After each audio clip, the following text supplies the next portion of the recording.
lotu. Whawhetai peto e whawhetai o maulau Mārie a Fiona.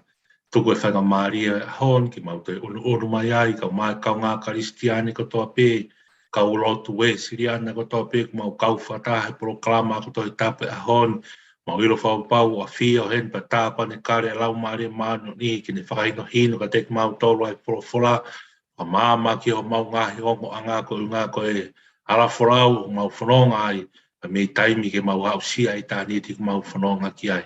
Tāpe ki na hama ngahi lau Mārie, hange koe kere ona whā, ke tari ai wholofola ai ahon, ke tōpe a tupe fua ia i o mau ngahi lau Mārie. Ka makalohi a ki hama uloto me mau ngahi tui, ko ngako pirikimbi ko mau whai me taimi, ke mau au sia i tāni ti ko mau whanonga kotoa ki ai. Wa whau Sisu Christ ka ko mau whamu ui. Amen. Tape ke a fia o tua hi o tau loto ngā peko, kore peke hufanga i pehenga i whakatapu tau a whakiat pe me tau proklama kato i tapu a YouTube channel, a tau pe mokoi sisu, ka utui, i taitari fia ki mo tolu kotoa pe, kau ngā karistiani, kau ngā mooi, kau ngā pirikimi, kau ngā whanonga, kau mai, kau lotu, e siriana kotoa pe, tau kau whakataha, i proklama i ahoni, ka utui, tōnaki, tau amanaki, look forward, ke wholofola ko teu he ki mā ki tau toru i ahoni. Ko tau ako tau tapu i ahoni ko whaam ke tō e tau whamama whā e puakawa motua, tau whito ki he palofita ko e mosi. Tako e mosi wahe walu, tako e vesi ulua ki he tahaua. Peko hanga peo whakakawe i ngā ki e talanoani, ai wahe walu, ni aunga ko e mosi ia peko tohi ai palofita ko ni kātua, talanoa ko toa pia ki whakamau ai otua ki he whahinga anga hala. Peko e whakamau ai o tuana e tuku nuku ia ki he kolo koini peko e taimina e mapaki e bena mawae u ai he kuonga Solomonia le hopo ame mo se lopo ame tako e pureanga whakatore lau e pureanga koini ko Isileri na kolo mua ko Sameria ko ia ko pureanga e te fito ki ai e ngāu e mosi peko e tohia e mosi ia ko e whakamau ai o tuau tu nuku ia ki Sameria Toko kolo mua ia o Isileri ko ngā koe nau ngahi, hanga hala mo nau kai ke whai e whina ngālo e otua. Kai ke koe e mosi wahe walu, me se uragi ke tahaua, pe kono kawe ngā koe whakamau ai otua ki whai anga hala. O tui koe am hatawalaanga, pe ko tui mo mea, pe tau mahen ko toa pepa mo tala noa e wholofola ko, nika tuku pe mua ke tau whanonga pe he ngahi vesi tau taha, hangen tau anga mahen ki ai, tau o mai ha ngahi whekau ai, o mai ha ngahi tala noa, ha ngahi whakatokanga ai, pia me he o e palofita, kia te tau tolu ke tau ngahi mo ui whakatau taha, ki o tau ngahi whamiri, ki o tau ngahi siasi, o mai he whikau ko ia ki tonga, o mai he whikau ko ia ki tau tolu kau ngā karistian, o mai he whikau ko ia ki tau tolu we lotu, we siriana, pe mo e whanonga o tau whai he mamani ko ni whakatokanga ia i e tau moi. Kake, ki mua pa tau kamata ko ia e mosi wahe walu, e sula ke tahawa, ko tui ko ki pui tu ano no pe tau hange ko whakatala noa ki ai ko tohe na e mosi, ne ui mai e mosi wahe waktua e mosi tala noa ai ki pui tu a ko niko, te whito ka ki nau tolu, te nau malanga, i ai pot wholofolani, e mosia ko tangata pe me teko, ai ko teko a ko ngai kolo tu uta pe, ofi pe Nasareti, Peteri Hema, ofi pe ki loto Jerusalema, ka ko o mai ia pe pure anga ko ni pe me siuta, kono kolo mua ania sa me a Jerusalema, hange ne whakatala noa ki ane nai, ni hau he konga te evita, Saula te evita, au mega Solomon, ne mawae ua e ngo pure anga, o alua le ho poame, alua se lo poame pa mo le ho, se lo poame mo le ho poame, ka me ongo puri anga e ua koni. O kamata ia Isileri whakatoke lau ia, Isileri kono kolo mua Sameria, whanonga i hona ngahi haa tui, ka nofo rewa enia siuta, kolo mua siuta a le Jerusalema o au mai ke haa honi. E ko tui kuta mo o spea ko toa pe, atala noa ko ia. Pena e ui rewa e mosia mei siuta, ke alu whai ne whai palofisai ki Isileri kono kolo mua a Sameria. E ko tui pe ko tangata mahinon, ko tangata ko e mosia ko tangata tau isi pipe ia tau imon man u whakatapu aspi ai e wahe fitu ne ta no tangata tere i sukamino te ko ngahi ngā ue na whai tangatan mahino ko tangatan e nofo vao pe nofo uta pe na ui kia he ki ke ne whai ai whina ngālo ke ne alo talaki ai whekau hange pe kono hingoa Amos ko hau he rea whakahepe look Amos e me se ku hinga ia ke nofo ia whakau kau kono whakahingoa ko e tau whanau ke tuku au, to carry inherited pe ko tuku whakaholo o family. Whakahingoa te whanau ke te ngahi kui mo ke nau tuku whakaholo, tuku awa fo I inherited pe mo hingoa tuku whakaholo whakafamily, pe ko whakasiasi, pe ko kāinga. Ai ko uhinga hingoa e mo si ko hono tataki, pa no whinga whakatonga te la whakatonga le to carry. Ai ngahi hingoa pa me ngahi tāpua ki e tuku whakaholo me tau tangata ke tau tangata. Matamata rea ka papete tau o mai ia ke perspective ngau whakapalofita e mo si. Ko ngau e mo si ko ne carry, ko ne ave, ko ne hanga o whataki atu ai ui pe mo whina ngalo, pe mo palofisai, pe me otua ke ave ai whakatokanga ko ni meisiuta ke ave ke pure anga ko ni ko Isileri, kolomua ia Samaria.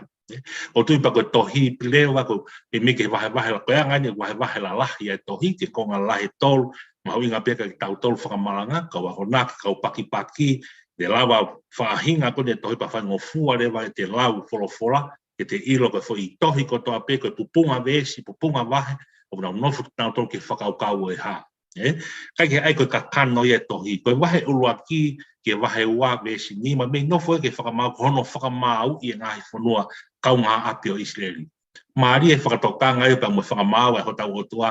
O koe ke whai pia ki Israeli, kau te whakamau ko toa mo i mahino ko taia, ko sai toni, ko kesa. Ko ngahi puri anga takai. Ne ha o tala ke whakamau ka tek nau tau. Ai koe wahe ula ke wahe ua. Wahe ua rewa ke wahe on tala noa rewa ia ke whakamau I o Israeli. Ai ni koe o ku carry o ku atu ai e mosi me sito ke aluatu ki Israeli ke tala atu ai whakatokanga e whakamau I a Israeli. Ai rewa toko ngahi wahe whakao sile wai me wahe fitu ke wahe hiwa no fore wai ai ngahi vi sone nima. Ai koe ngahi vi sone nima koe wai vi sone ulaki koe whangahee. Ai vi sone hono ua koe afi. Ai vi sone hono tolu koe fua vai. Koe visione hono whare wai ne kato foi a kau au tōre wai I wahe walu kon te tau tala noa ai. Ka mo visione hono ni mako I whakamau ai o tua o ku tūnoku ki loto Israeli. Sai, taki mai re wai ai whakaukau koe tau tōre wai I wahe walu ai ko tau tala noa ai ke visione hono wha koe kato foi a kau. Hangi koe ka mumana tui. Ka toa ngahi visione ni mako tala noa ko toa pia ki whakamau ai o tua o tūnoku ki Israeli. Whatatau moe nau ngahi anga hala. Moe mea te fito ai hono tala whakamau kone whai o tua whakafauia e mosi ke aromoia ki Israeli. Kage tau we vai valure vai ai ko visione ki hakato foi a kau sai te rawa pe ngai besi ange pe tau mahen ko to mi ai pa tau whakauhinga ai pe a o whamatara ki ono ki pui tu anau no tohi e mosi mafoki ono kano tohi ka kano e tohi whakaloku fua mafoki ai a o mai o taki mai ki tau tolu ki tala noa ko ia o kato foi a kau ai ko wahe valu sai e mosi wahe uluaki, wahe walu pa koe vesi uluaki ki tahaua. Vesi uluaki, koe mea eni nai tuku kei sio ki ai ato nai si hoa, pe tā koe kato whai a kau kua momoho, pe ane wholofola mai ka te au e mosi. Koe haa koe ke sioni ki ai, vesi wa, pe au tari. Koe kato whai a kau kua momoho, pe a wholofola a si hoa ki te au, kua hoko ai whakaosi ki hoku kakai Israeli, e kai te toi la kai ia vestolu pe hoko ko koto oia we ngai hiwa e tempare I aho ko ia o ato nai si hova ia me tai ha mai e la ia ngai anga tene lak ki tua I he potu ke si o area e ta ngata pe me ki kon ko ia ai ko hangen ko whakatala no ko vi sone hono fani ko kato foi akau patalanga rewa o tua kia e mos ha me ki sio ki ai patalanga e mos ko kato foi a kau ko mo mai no pe ko polo uto pe fa off ha I misika ki tato pe ko heriaki ko o tala noa kato foi a kau mata ki tato e tala noa mo to ko mai ai kau fa tolo to tapu ki tau fa uhinga ni ko uhinga e kato foi a kau mo ko uhinga ia ko si tu no ko ai mo ui ai Israeli ki fa ma wa o tua mata pe ki he whakatomala pe toi ta foki nai ke whakatomala ke ta foki hange kon na whai kon e tala noa koe alu a Ninive a Siona ki Ninive ai ko sa meri ko Asiria ia Alu tamai na whakatomala ki nau tolu ia. Pena e awhi tau te ai oto. Mata ko tala no whamatala kato fua e kau momoho. Kua osi momoho ia. Ai ko ne hiri pe ne momoho. Ko ne tae aongai ko whanga whatapu. Kai ke te aongai ai kato fui a kau ko ni ke mwhai ha mau mea tokoni me ai. E kuosi kovi ia. E kono whakarea pe ia. Pe kono ai e tā koe kato fui a kau momoho ko ne tala noa ia po koe tuhu ia ki he whakamau hange e kuo hange ko talanoa ki mua a talanoa ai fua vai. Talanoa ko franco fua vai he o tua a Israel pa ko kai pe mama. Ko talanoa ko hange ha me a fua. Au mai ke kato fua mo ko mo tau na mo kato hange ha kato foi a kau mo mo kai ke te hano fua. Au kai pe ko ne hiri pene mo mo ko ne osi anai. Ko tuo nuku e whakamāwa he o tuaia. Ko kai ke te la kai e si hoa ia a Israeli, ke te oange hanau second chance ke nau mau ai mo ui pa nau hao pa me whakamāwa he o tuaia. Ai ko vesi urakia ke vesi to pakoi vi sone ia o kato foi a kau mahino ko tuo nuku ai whakamāu. Ko tuo nuku ai whakamāu ki Israeli. Hiri pene mo moho ai kato foi a kau, harewa me hoko, kai ke te aonga ia. Kai te aonga ia. Ha kato foi a kau pehe ke te whai ha mau mea tokon. Ta tau tof pehe pe mo ui ai Israeli. I tu nuku kia e whakamau ai otua. Sai, kau whamke ke tumua patau hoko atu ke he vesi wha. E tala noa whakalu wai hanga hala e tolu. Hanga hala lahi e tolu. Hanga whakau inga he tohi kona e mosi. Na te fito ai hono whakamau ai otua a Israeli. Pena uhinga hono ui ai e mosi ke alu ki Israeli. Ai ha me ha ko to pen I he wahe ua pau te ke mau whanga maari lau e wahe ua ka kato me ke ngai veski mua o tala noa ko to an ke ngai whakamau e ngai uhinga o anga hala a Israeli na he hau hau ai a Sihova na hanga e Sihova o whakatatau ki nga tō hange hafu kato foi a kau momoho o tai aongai o whanga whatapu kai to aongai ki nga tō e whonga to ai o tuaga te nga tō sai ko anga hala uraki ko na tau to nuka whakamau ai o tua ki Israeli ko uraki ko lo me kina masiwa ka pau te mau whanga maari lau ai ua e mosi wahe ua vesi ono ki he fitu pehe ko wholo ina Sihova he ku tolu pe ai anga hala Israeli pe ku whate e kai te ulolou he nā nau whakatau ai whaitotonu aki hapa anga pe mo masiwa ko I hahoa isu aki nau tolu nau mamai I he efu I he ulu e tu tāmaki te aku nau pikoi ai hala e vai. Lo me kina ai masiwa. Te koe ai rea konia fuaka motua. Tu maria ange tu maria ka toi masiwa ange masiwa. Tu maria e tu maria ko nga koe masiwa e masiwa. Koe ki koloa koe nai mau he masiwa. Mau I he tu maria ke toi tafunaki e tu maria. Ai koe nga hianga hala nei hoko I Israeli. Kai ke ngatai ko si kau ko masiwa ka pati ta hanga classify ko hai kau masiwa ko o uhinga ke ya emosi ko kau masiwa ko nia mahino pe na hika kai na ma na se ni pe na to kana ui ki na to ko kau masiwa ko nga ko kau wito ko ka kai na mo la loa ka kai na kai ke ya de tala ko kau nga hal e kau fi a waki hu fanga e ka kai ko ni na mo la loa he society ko ki na to na ui ko kau masiwa ko ka kai ana tuunga naki ai ai kau tu maria a ko ya tau te fito ke te nau tol ko ne kau taula e kau tufunga la a ki nau tol kau skalai a ki nau tol da no foi taloni pe ko temi pare o tua temi pare ko ne nga ngahi Solomon ne pa mo kau nga ha tu ta ko ki nau tol ko na no fo ko lo ko ki nau tol ya na na foi no lo me kina ka kai he society ai ke uraki o hanga hala. Na tu noku ke e whakamau ai o tua. Ua, mo ui whakasoa toma koe pau umutu. Ha pea he vesi wa, pa koe vesi fitu konga ki, wahe wa vesi fitu konga ki mui. Tā noa pene e tohi e mosi. Pea koe tangata mo ene tamai tena ha, tena iha whewhine pe taha ke whai ke pau si I ho pingoa tāpua. Kovina ni te koni o tuana tau tala noa tau wahi ako toi tapu ki mua.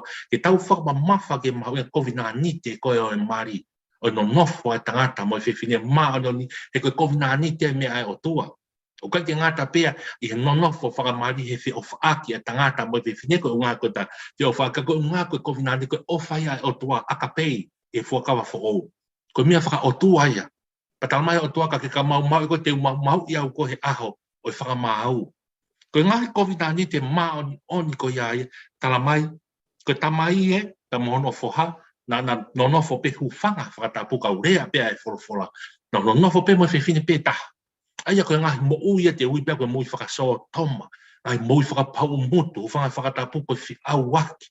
Ai ko ngahi anga hala ia hono ua, na to loto ia Isideri, ai uhinga ia na uia ia emosi. Pako whaka osi rewa, ai ngahi anga hala, Peanga ne whaka uhinga, ai ko emosi pahe ua ia pako besi walu. Pehe, pea nau to koto whakaroloa ia ngahi kofu, tarifaki, e tawhaki orita fua pe, pa na winu ai wainea kau mo ua i whare ho nau otua.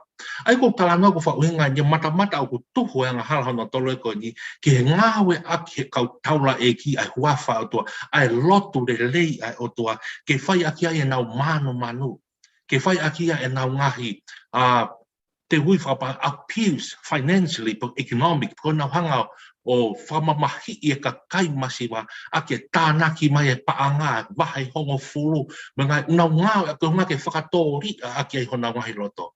Tala noa ko e mosi e tamana nau to koto whakaloloa nau winu waine pehe loto tempare ngai ve o rita ma o mo hau o tua ko ngā e whakaukau o nau ngau e aki ai o tua pa mo huafa o tua ke whai aki e whakaususa ke whai aki e whakatori a nau kakano ke whai aki e hori ke paanga ori mo paanga kaka pa mo hono rome kina ai masiwa.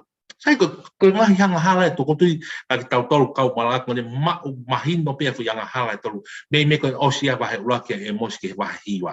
Ko ngahi hanga hala to na upinga ai ui he otua ai mosi ke alugi isteri. Sai ko tahane ngahi hanga tolo to ai e wahe walu ko o tau tala noa e aho. Ka pau tau whanongo hake pen i e vesi uraki ke vesi tolu tala noa i ko fua motu hange hakato fu a kau mo po os ta aonga ki motori i e fofonga e otua.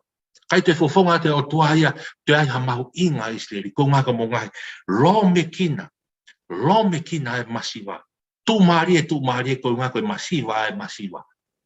Kai ke, ta hoko atu ki he verse 5. Me ke no fore he verse 5 au pe ke verse ta hua, o e mosi wahe walu, ko no fo whakamatala pe si hova, ai tau te ai o tua, e whai mai kakai Israeli. Sai, verse 5. Whanongoa ke me ania e whahinga o whakamanga ke wholo ai masiwa. So ko ngai hanga halai. Pe whakaewe ai vai o whanua e nau pehe. A whee ko laka atu ai whakamahina whaou ke tau whai atu e tau whakatau mea kai. E koe whakamahina whaou koe ngai kātoanga whoki edu whai mau peki roto seu sarem. Pe aku wō ai kakai kotoa pe me ngai tuku i kolo kotoa pe. Kau taimia ngau e kau tangata ko ke nau wō ngau he tempare whakatau tau e nau koloa whe taungi paanga.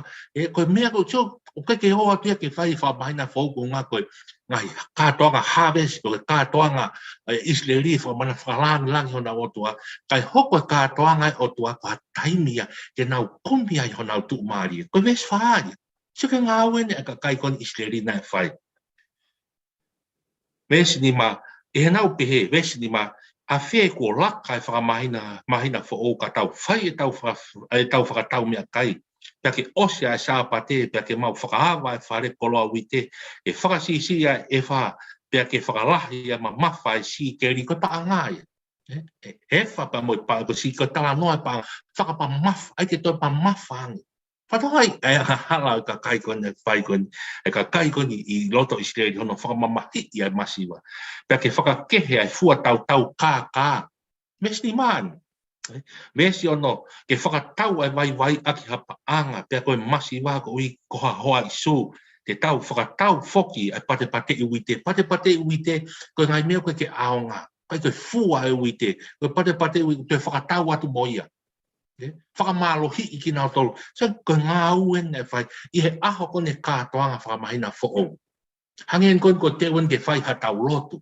Pata o atu ke kātoanga lotu whakataha, ai si patau tu, whai mai fu whakatau pa o hoko lewe e kātoanga lotu, ke whai ai e whakatau pa anga, whai ai kumi tu mahari e ia kaka. Pia tala pe tokua koe ngā uen mai e ki, koe tuku mo uien, ko whuakien mai e ki, i kai. Tāko ko kumia ke whakatori a ke kakano mo hori e kakai kon e kautaura eki e kau taki lotu. O aho ko iai Israeli. Sian ke anga hala na whai he kakai koe ni. Nā tū nuku ai, pia hou hau ai, o e si hoa whakatatau ki nā tolu, ki hange pia kato foi a kau bomo, pukai ke te aongai. Kai ka not worthy, ai ka kai ko ni in the eyes of God. Koe whakamau ia.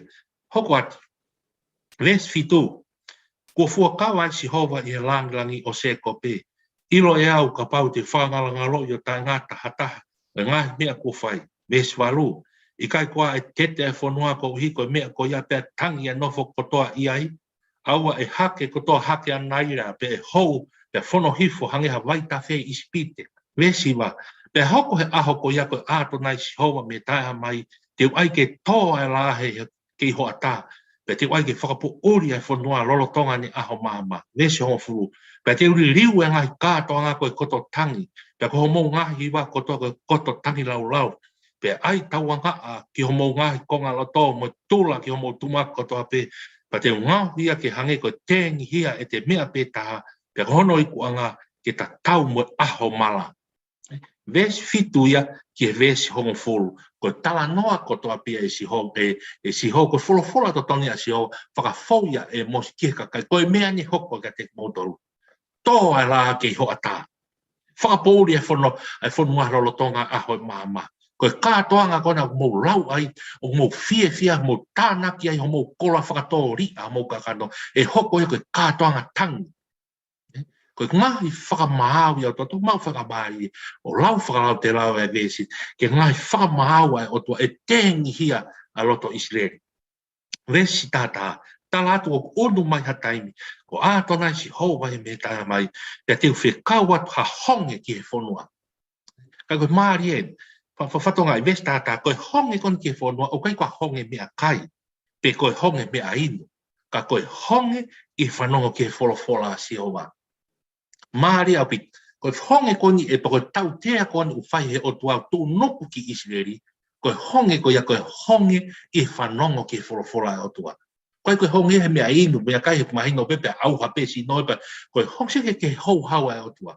Koe hinga fuke tala noa e wholofola si hoa, e tala noa koe e mosi kate au e hanga e tau whakauhinga e honi, koe hinga e koe wholofola mai o tua, wholofola whakanonga, koe mesi. Koe wholofola mai o tua, mahino fuki kakai Israeli, koe nau whanongo peke wholofola o tua, nau ngoi whakanonga, whakawhia maari, e hao whaki ki nau tolu me nau ngahi anga hala, hao whaki ki nau tolu me ngahi COVID tau tūnuku kia, tala mai i kai. He kai ke mautoi whanongo ki mautolu. Koe le oi hope, koe le oi whakatu a meri, koe ngai tāpua kia i he wholofola, tala mai i kai.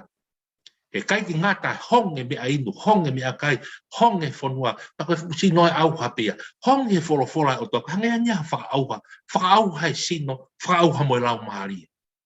He kai ke ngata, ke ha taha ia i mamante te pure ke lau maari e tangata, ke whakaauha e lau maari e tangata, ko si hoa toko taha pe, ai wholofola e o toa. E kau taha toko tau ngoi pe, e tau akoto e tapu, o tau ngoi pe tau rifusia, o tau ngoi pe tau te teki.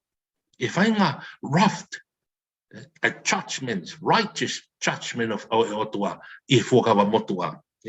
Tōnoku kotoa ki Israeli, honge, i he mesi, hope, mo i whakatua merie, ke toi ai ha kaunga tua si hoa ka te motoro, whakahonge i ki motoro ai Israeli. Sai toko ves whakaosi ves tahaua, pe te usipi holo mei he tahi, ki tahi, pe mei toke lau ki hahake, te nau rere holo koe kumi ki he wholofola si hoa. Kai te nau mau. Te nau tue lere holo, ke kumi e wholofola si hova, kai, te nau tue mau i ki nau tolu, ai wholofola si hova. Maari a pipa kutu, whaka te teki, pa whakarere loto ka te tau tolu, tonga, whakarere loto ka ki tau tolu kāinga Wesleyana, kaunga Karistiane, a ngahi loto whare e whami, ai raft o tua. Tau kape he ngahi kau whatotolo tohi tapui mamani, ngahi whainga maari, e ngahi conference, e ngahi conferenissima, o tau kape pehe koe o tua koni, o ki tau tau kau ngā Karistiane, ko tau o tua pehe koe o tua ofa, koe o tua koe ke hauhau ia, koe o tua koe ke ita ia. Paka i kai, whakamore atu koe o tua koe ni koe o tua ita ia, o tua hauhau ia si homa.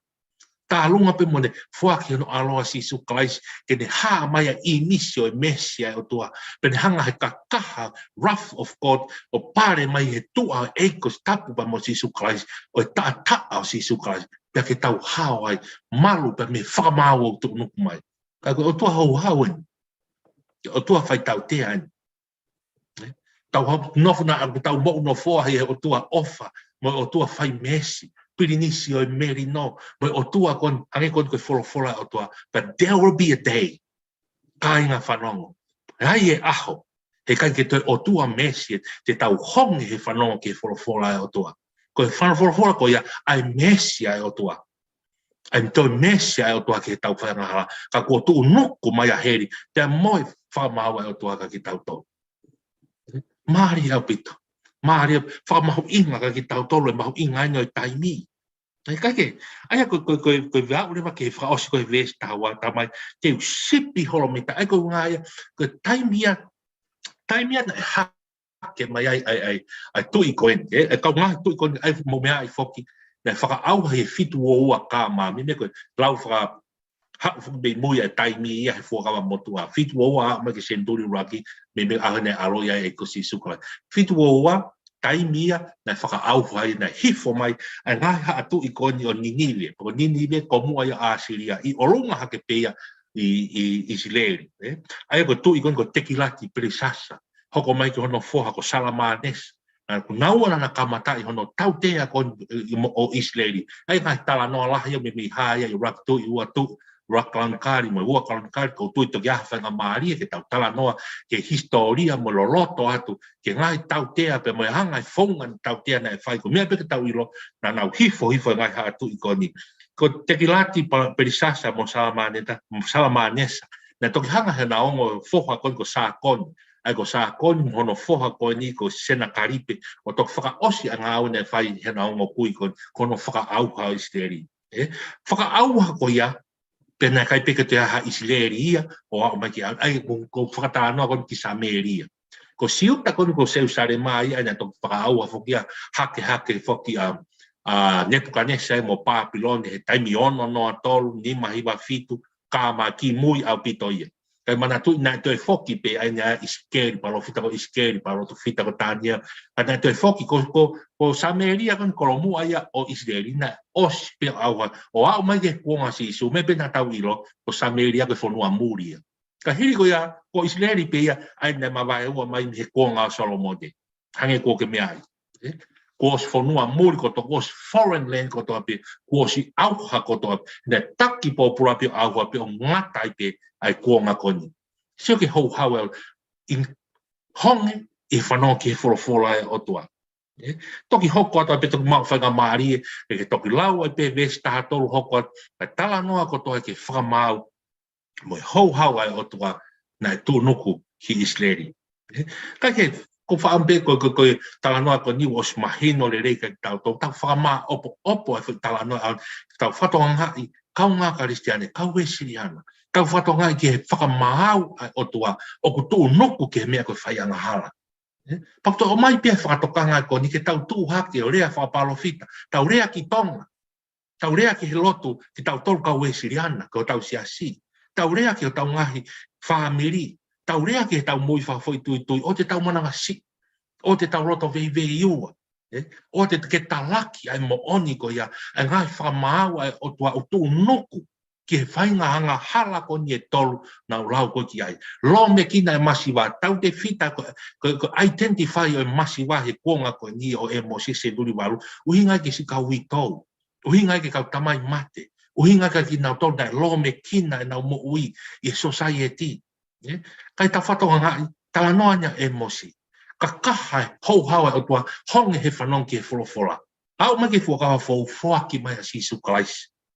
How was Jesus Christ ko ia? He is the word, logos. Ko wholofora o tua na ai ka kato ia Jesus Christ. Hoko mai Jesus Christ hange ko whakatala noa ke ne hoko mai ai mes mo merino o tua ke tau hao ke hoko ai huafa o Jesus Christ. Hoko ta o Jesus Christ ko ia ho tau unga anga. ko ia ho tau hao anga ia me fu honge kon ko honge he whanong ke whorofora. Because ko ngai anga hala ko toto ko niko utala noa ki ai osmo ua ko toa ki tau tolu. Tau mo ua whaka aho ko toa pe. I tau rea o ki tau tolu kau whaife kau se toa. He tau ngahi ngāwe ni tau o malanga e whorofora ke tau tea aki pia. Ai si loto ka kai si asi. Tau whai hangahi tu oni. Tau whai hangahi ngāu mangai pia ko toa pia tau whai i loto whare o tau ngāwe si asi. O kafu ai hangahi loto. Mapaki alu ai si akakai. O tu ko whakatokanga ko ni ka ki tau tolu. Pa o te tau tai malu ia ke tala noko unga to kua ko anga e tala tuku whakahalo. Pe ngai whe whakapa. Te tau tokanga kia hanga tala noa kia paula. Ki he tuku whakahalo. Te ko tau whai e whinangalo e o tua. Hei pa koto ia koe whakatokanga le lei ia maki tau tō whakamahawa o tō tua tā longa mo e eiko si sukalaisi. Tā longa mohono sino mohono tātā e whunga e kolosi. Ke tau hao, hange tau whakamalu malu ai he rough o e whakamahawa ai o tua. Ke tau hao ai, ke tau lave i e tātā o sisu, hanga ia ufi ai e tau ngai hanga hala, ka tau kau he lau, ka tau lau he kau, he pureanga o tua, kai ke ngatai, ka tau hao he whakamahau koni, o kutu noku mai ke he tau ngai moui, ko ngā koe tau ngai whaianga hala katoa. Mau ingai inikia, o tau nofo ke eiko sisu kalai. Uhi ngai ko whamu ke whamamafa ma pehono malanga i e wholofola, tau te whito ke tau malanga e whakamotua. Ke malanga e whakamotua, ko pau ke whakatau ia ke eiko sisu kalaisi. Ko ne kakato ia e malanga e whakamotua, ko ngā ko iai e sisu, ko si tānoa ke luke ua whāweswha, ko mea ko toa tohi palofita, tohi lao, tohi tā ngā whakamoni ko toa pe eiko sisu kalai. Kono ngai, whatongai ke kakaha ko ni o whakamaawa e o toa, tā lunga mo e tā o sisu kalaisi. Ko iau ne whakahawhia ki tau tau. Ko iau tau malu ai, ko iau tau hao ai, e sino pe mo e tau tui e ta o tala noa ke a paula ia loma vai tau tui le aki tau mutu whatapu tui ki ha tau roto os whakamo uiko os whakahawhi ko me honge kon o tala noa ke e mosi e hau kon o whatokanga ko ni hangi ko whakatala ko whatokanga pe nene whai pia ki isleri lava su slau lau senturi whatokanga ni ki tau tolu tonga whatokangan ke kau taki o siasi, ke kau taki o whonua, ke kau whatokanga ki tau tolu whawhoi tui tamai mo e whae, ko ki tau tolu e ulu e whaamiri ko kau taki. Ko ke unga penia ke tau tuhu ki tau tolu hange ko e whainga tau whakapolitikare a honi ke tau tuhu pe ke whare kau ikai. Ko koe ko ke mea mai, moau, o ki ai ho ta whatongia ko e taki e whaamiri. O uhinga hanika ki tau tolu. Uhinga peka te koe pe moau. Pai ko uingani ke tau tuhu pe ki tau tolu ke ngai hierarchy o nofo ai whonua, nofo ai siasi o ku tuhu pe ni ka te koe pe moau. Ke tau ngau i ho orea, i ho ngau ke oa na alo me kina i hamasiwa. Ka oa na tau ngau ya ke lotu le reia e ki ke kumia e tau tuu maari e kumia i ho tau mawhai, kumia habi e tau lava, whakatori a ke hori ho tau kakano, i he paanga, i he sila, i he kato, i he whakahafi, i he masiwa e kakai. Ko lea pe heko tui ko whakatokanga ma mawhaka ki tau tolu pe me tala noa e whakamotua si supe te hanga whakafoku whakahao ma ki tau tolu hange koe hongi ko ne wholofola e o tua ko si su o te hanga whakafoki mai e wholofola e o tua ke tau toe ofi atu ko unga ke tau mau e wholofola e o tua whae wholofola e o tua mau a si su ko ne mau ko toa aia tau hao i e whakamau e o tua ai ho tau amanaki ke pure anga o tua ka tau hao i whakamau o tuku nungu mai. Kai ke koe whakamau o pope tau ki ako toi tape au whatawange kua ke tau toko ngai roto whare o to hano malanga i a ngai wholofola koe malanga i a ngai tala noa koe malanga rea tau rea whakapalo fita rea ta e ofi e kuonga koe te talaki e wholofola koe ngā koe tau tolu ia kau whai kau se tuat kau malanga e eke ki tau tolu e kuonga whaosi pe na tau whaia kono talaki e ngā ue koe Pako tui pia ko tāpua ki pēia, mahino a puta wholofola koe di, a uat ka te kumotolu ko toa pe, ngahi loto whare o esiriana, ngahi loto whare o karistiane ko toa pe, ke a uat ngahi whakatokanga ko ni ka te tau to whapapaui, te tau mau tau nofo ki a sisu, tau tui ki a sisu, mo oi i a sisu, wharonga i a sisu, ka tau hao, i e whakamaua o tu au tūnuku mai, hange ko ni tala noa kai palofita ko e mosi. Whawhetai ei, mau whakatokanga e wholofola, ko te o whongi a ke mau mo ui, o whongi a Tonga, o whongi a Wesley ana, o whongi a Karistiani ko toa pē, o whongi a mau ngai whamiri, o whongi a mau ngai mui whawhoi tui tui, angi u tala noa kia ia Paula ia ua kori, whapapau i mau lotu pe kumo oni, o whai ke whakahaa ia e kosi, whapapau i mau ngai ko whapapau i mau tui, tala noa ko kia ia sisu ke tala noa pa moe, luke wahango whapapau i o mea ko toa mau whai he mahamani ko ni, o tohi ai ho mau hingoa he tohi alami, i he tohi i he wai. Whapapau i mau mo ui e ki ngai ahon e mau kore whamore more o vete ki a Fiona, ha mau rea ha ngau, ha whaianga ku mau whai, he taki ngau e ku mau whai, ha ngau he siasi, he whonua, he whamiri, na o tūnoko ka ki mau tore whamau e o tua whamore more a ku mau tō, tuke mau hula pe he taa nere lepa he fungai korosi, ke te hanga whamore more, whakahau ki mau tō, me whakamau o tūnoko mai, ka mau amanaki ke mau mau e puranga o tua. Tāpe kina e polo kalamani, ka mai ako tohi tāpu koin, pa mohono wholofola, tāpe kina mo maura tō, i pa topu pia fua ho maura o marie, e whai ai mau whanonga me taim ki tānik, wa whao Sisu Christ, ka mau wha mo ui. Amen. Mālo apito mo mea mai, mo mea.